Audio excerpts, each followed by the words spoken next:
Hi friends, it's Liz Garton Scanlon. I am a picture book author, middle grade author, and poet, and I am here with another poetry prompt. I don't know about you all, but I'm finding poetry just about the perfect thing for this very odd time we find ourselves in the midst of. We suddenly have time to dream and explore and play with new things, including poetry. We also are all a little baffled and a little rattled, and poetry can be really comforting at times like that. And I'll only speak for myself here, but poems are about the right length for my attention span right now. I am finding myself very distracted, and a poem is just the perfect bite-sized piece of art to drop into and spend a little time with and focus on. So last week, I introduced you all to a really fun form, a 10-line form called an ethary. It was 10 lines, each line with an additional syllable. So we moved from 1 syllable to 10 by the end. And this week, I want to introduce you to another form that is based on lines and syllables, and it is called a cinquain.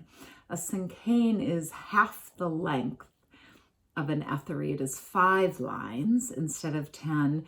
Each line with a specific set number of syllables, in this case, 2, 4, 6, 8, 2 again. Pretty easy to follow form, the same way that the ethary was. I wrote a story a couple of years ago called Wayne's Cinquains, and it's a story about a boy, Wayne, who is afraid of a lot of things, including writing poems, and his teacher has assigned poetry writing to him. So her name is Ms. Crew. One of his very first cinquains goes like this. Poems. Ms. Crew loves them and wants us to love them. And not just love them, but write them for her. So he's a good student and he follows his assignments, but he finds them really difficult. Here is a cinquain that he wrote about writing cinquains. 5 lines, 2 syllables, then 4, 6, 8, then 2. How can these dumb things be so hard? Poems. What I want to do is see if I can make poems, cinquains in particular, not hard, a little easier for you and for Wayne. So here's what we're going to do. On your piece of paper, start by numbering down the left-hand side 1 through 5. That's for how many lines are in the poem. And on the right-hand side, the numbers 2, 4, 6, 8, 2. That's for how many syllables are in each corresponding line. Once you have your form on the paper, you're ready to go. And what I would like to suggest is that you start with something you're a little bit afraid of. Last week when we worked on etharies, we worked on gratitude etharies, things that we appreciate and love and are grateful for. Wayne is a little bit of a different kind of kid in this story. He has a lot of fears, and he uses poetry to express those fears. It can be a great tool for talking about the things that we love and are grateful for, but also things that make us sad or that we worry about or that we're a little bit afraid of. So in this case, he's going to write a poem about something called a poetry slam. A poetry slam is when a whole bunch of poets come together and read their work out loud to an audience, which can be a pretty scary thing. Wayne's class, Ms. Crew's class, is going to have a poetry slam, and he doesn't feel great about it. She explains that they're all going to come together. They're going to read their poetry.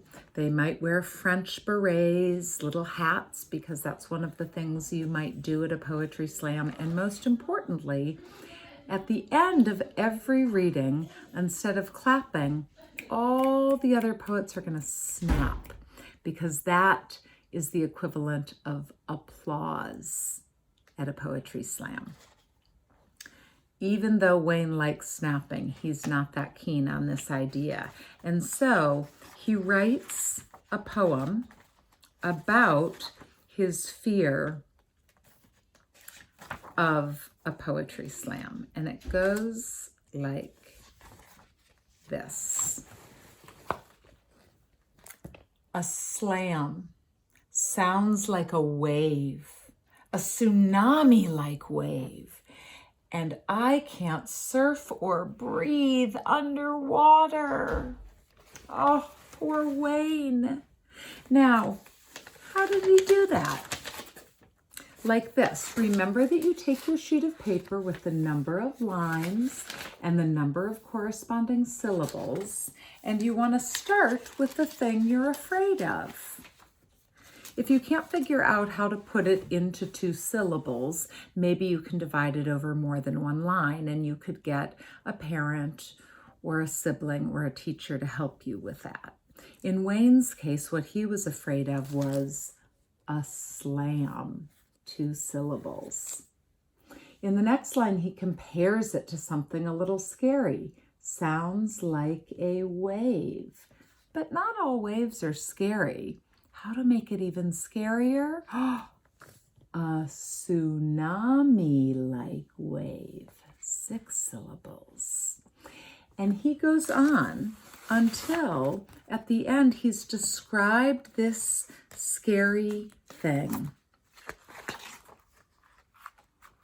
A slam sounds like a wave, a tsunami-like wave, and I can't surf or breathe underwater. I would love for you to try this form, the cinquain, maybe to talk about something that you're a little nervous about or afraid about or that you don't love. Let me know how it goes.